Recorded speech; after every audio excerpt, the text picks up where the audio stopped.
নমস্কার বন্ধুরা, স্বাগত আমার অন্য একটা ভিডিওতে। তো বন্ধুরা, আজ আমি গাছে এনপিকে 20-20-20 ব্যবহার করতে চলেছি।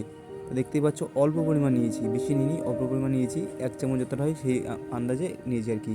আর 1 লিটার জলের মধ্যে নিয়ে এটি আমি গাছে স্প্রে করব। তো বন্ধুরা, বলে রাখি, এটা একটি অর্গানিক সার। এটা বেশি পরিমাণে ব্যবহার করলে গাছে ক্ষতি হতে পারে, তাই যতটা পরিমাণ দেওয়া আছে ততটা পরিমাণ দেওয়া উচিত। মানে লেখা আছে আর কি যে 1 লিটার জলে 1 চামচ, এর বেশি না। তো আমি সেটাই করছি আর কি। আর এটা ব্যবহার করছি কারণ বন্ধুরা, এটা ব্যবহার করলে গাছে প্রচুর পরিমাণে ফুল ও ফল হয়। তো আমরা যেহেতু ফুলের গাছ করি, তো আমাদের অত ফলের দরকার নেই, আমাদের ফুল হলেই হবে। আর একটা কথা, এটাতে নাইট্রোজেন, ফসফরাস, পটাশিয়াম সমান ভাগে থাকে। তো গাছের জন্য একটা আদর্শ সার আর কি। মানে কি বলবো, এটা দিলে গাছে তোমার হচ্ছে প্রকৃতির সাথে একটু অ্যাডজাস্ট করতে দিতে সুবিধা হয়।